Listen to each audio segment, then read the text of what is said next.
রাহা মুচকি হেসে বলল। রং খুঁজছি পপি। অধরা ভ্রু কুচকে বলল। কিসের রং? জীবনের রং পপি। আকাশেরও নিজস্ব 7 রং আছে, কিন্তু কিন্তু কি? না, কিছু না। চলো, রাত হয়েছে, ঘুমাবো। রাহা চলে গেল। অধরা রাহার যাওয়ার পানে তাকিয়ে নিজেও হাঁটা ধরল। রাহা রুমে এসে দরজা বন্ধ করে পড়ার টেবিলে গিয়ে বসে। ড্রয়ার থেকে একটা ডায়েরি বের করে। ডায়েরিটা আজ দীর্ঘ 3টে বছর ধরে সাথে। কত অনুভূতি জমা আছে এই ডায়েরিতে তা কেবল এই ডায়েরি আর রাহা জানে। আজ দীর্ঘ 2 মাস পর আবার সে এই ডায়েরি খুলল। আজ তার ভীষণ মন খারাপ, বড্ড মনে পড়ছে কাউকে। প্রায় আধা ঘন্টার মতো ডায়েরিটা হাতে নিয়ে বসে রইল। কোনো শব্দ খুঁজে পাচ্ছে না লেখার জন্য। ওই পুরুষটাকে নিয়ে আর কি লেখা যায়? গুগল ঘাটল রাহা, তারপর চিঠি পড়ল। অতঃপর আধা ঘন্টা পর বইয়ের ভাঁজ থেকে কলমটা বের করে রাহা লিখতে শুরু করলো। কেমন আছেন আপনি অপ্রিয় পুরুষ? ভালো আছেন নিশ্চয়ই। ভালো থাকারই কথা। আপনার মতো এত দারুণ একটা মানুষ কি খারাপ থাকতে পারে? আর জানেন, আপনাকে তো ভীষণ মনে পড়ছে। সেজন্য আপনাকে আমি লিখতে বসেছি। যেন তেন কিছু না, কিংবা কোনো প্রেমপত্রও না। আপনাকে আমি চিঠি লিখতে বসেছি। জানেন কত সময় ব্যয় করলাম কি লিখবো আপনাকে এটা নিয়ে ভাবতেই। গুগলও ঘাটলাম, খানিক চিঠিও পড়ে ফেললাম। তবুও আবেগগুলোকে মুঠোর মধ্যে বন্দি করে রাখতে পারছি না। সভ্যতার এই যুগে আমাদের আবেগ অনুভূতিকে মলিন করা চিঠি নামক ভালোবাসা ভরা কথাগুলো এখন হারিয়ে গেছে। আর এই হারিয়ে যাওয়া ঐতিহ্যের মাধ্যমে মনের কথাগুলোকে ভাসিয়ে দিলাম কোনো এক নাম না জানা ঠিকানায়। আচ্ছা, ভালোবাসা শব্দটা এত সুন্দর কেন? তবে একতরফা ভালোবাসার মতো হয়তো চমৎকার সম্ভবত আর কিচ্ছু নেই। হতেও পারে, তাই না? আমার মতো কত মানুষ এমন একতরফা ভালোবেসে যায়। তারা তো জানে প্রিয় মানুষটি তার জীবনে কোনো দিনও ধরা দিবে না, যেমনটি আপনি দিবেন না ধরা। তবুও কেন কমছে না ভালোবাসা বলতে পারেন? আশা তো ছেড়েই দিয়েছে আপনাকে পাবার। বয়স তো হয়েছিল মাত্র 17। সেই 17তে পা দিয়ে এক কিশোরী পড়েছিল আপনার প্রেমে। আপনাকে আবেগের বশে প্রস্তাবটাও দিয়ে ফেলেছিল। আপনিও বয়সের দোষ আর বন্ধুর বোন বলে আবেগ ভেবে উড়িয়ে দিতেন। আমিও বারবার ছুটে যেতাম ইনবক্সের সেই মেসেজ অপশানে। বারবার আইডি ঘেটে দেখতাম আপনার নামের পাশে সবুজ বাতিটি জ্বলে নাকি। আপনার একটা রিপ্লাই ছিল আমার কাছে ঘুটঘুটে অন্ধকার কালো ঢাকা মেঘের মধ্যে শুধু এক ফালি সূর্যের আলোর মতো। বারবার মেসেজ দিয়ে বিরক্তির উচ্চারণ করতেন। আমার চঞ্চলতা ঘন ঘন মেসেজ দিয়েছিল আপনার অপ্রিয় একটা জিনিসের মধ্যে অন্যতম। জানেন তো, কেউই আন্দাজ করে না কাউকে ভালোবাসা কতটা সুখের, কতটা আনন্দের, কতটা প্রশান্তির। যদিও তাকে পাওয়া হবে না, তার সঙ্গে পথ চলা হবে না কোনোদিন। বয়স বাড়তে লাগলো, বুঝতে হতে লাগলাম।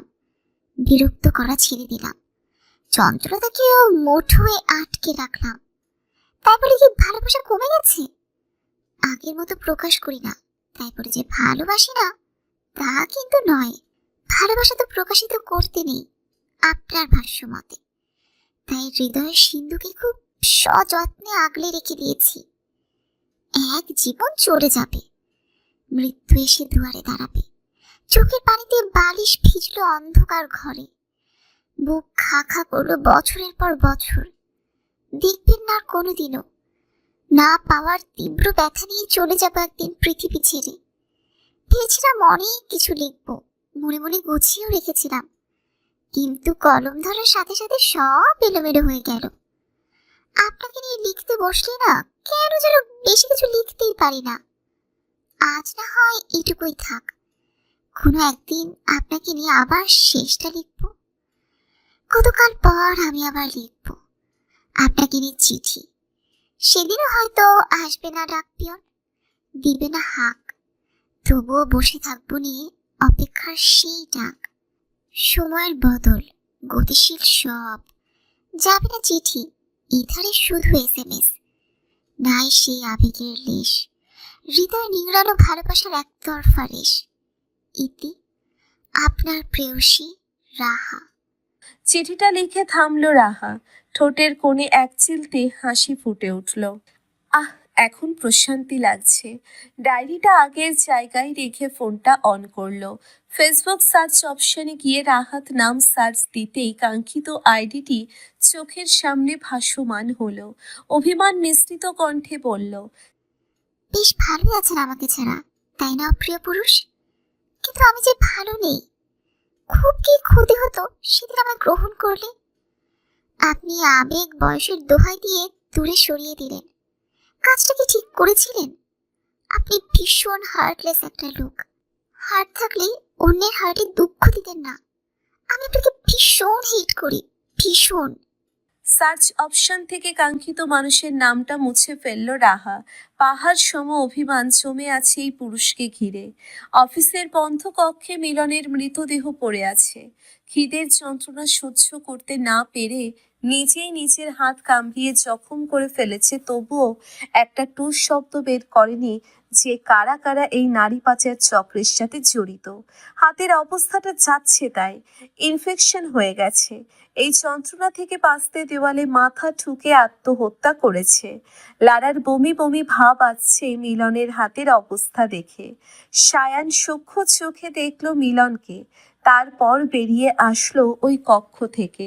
রাহাতের ইচ্ছে করছে এই মৃতদেহটাকে কয়েক টুকরোতে বিভক্ত করতে। অসভ্য ছেলে নিজের প্রাণ দিল, অথচ বলল না কারা কারা আছে এসবের পেছনে।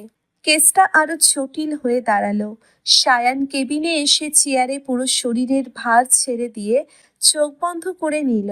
পুরো শরীর ঘেমে গেছে। মাথার উপর সিলিং ফ্যানটা ভন ভন করছে।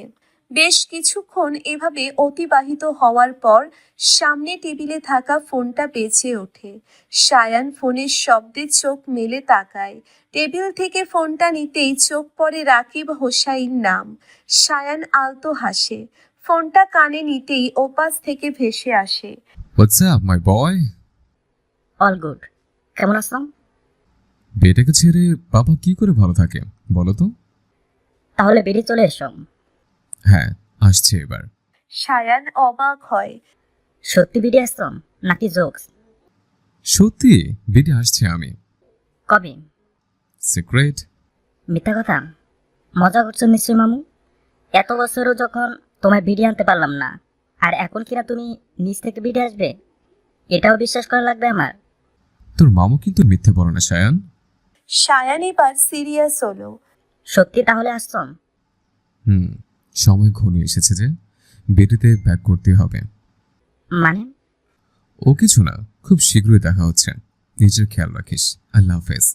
রাকিব হোসাইন ফোন কেটে দিল। সায়ান তাকিয়ে রইল ফোনের দিকে।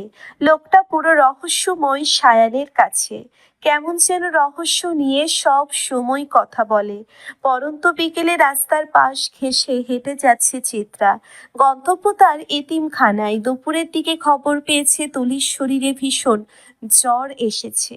খবরটা শোনা মাত্রই চিত্রা বের হয়েছে বাসা থেকে। এতিমখানা খুব বেশি দূরে নয়, তাই পায়ে হেঁটে আসছে।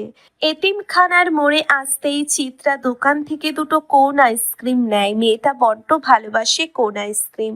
এতিমখানার ভেতরে ঢুকতেই ছোট ছোট বাচ্চারা দৌড়ে আসে চিত্রার কাছে।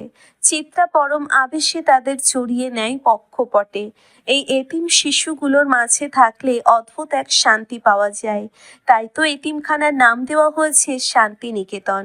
হাফিজা বেগম এগিয়ে এলেন, বাচ্চাগুলোকে বললেন গিয়ে খেলতে। বাচ্চাগুলো চলে গেল। চিত্রা বাচ্চাগুলোর যাওয়ার দিকে তাকিয়ে বলল, এখন কেমন আছে তুলি? হাফিজা বেগম দুশ্চিন্তা নিয়ে বললেন। জ্বর কমেনি এখনো? চিত্রা চকিতে তাকালো, তারপর দ্রুত পায়ে হেঁটে তুলির রুমের দিকে গেল। বিছানায় কাঁথা শরীরে দিয়ে গুটিসুটি হয়ে শুয়ে আছে তুলি। মাথা ব্যথায় চোখ তুলে তাকাতে পারছে না। চিত্রা তুলির পাশে বসলো। কপালে হাত রাখতেই শিউরে উঠল।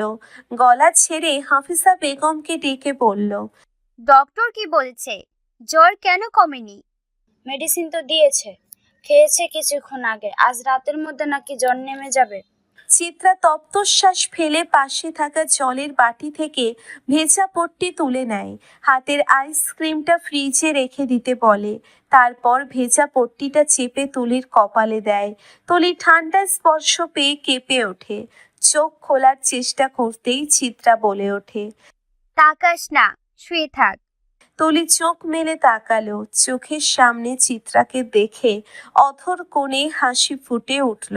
অসুস্থ শরীর নিয়ে উঠতে চাইলে চিত্রা ধমক দিয়ে ওঠে। শুয়ে থাকতে বলেছি, উঠছিস কেন? চুপচাপ শুয়ে থাক, আমি আছি কাছেই। তুলি চিত্রার হাত টেনে বুকে গুছিয়ে নিল। তারপর চোখ বন্ধ করলো। চিত্রা স্মিত হাসলো।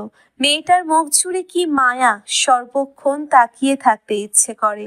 সারাটা দিন তাকিয়ে থাকলেও বোধ হয় চিত্রা বিরক্ত বোধ করবে না।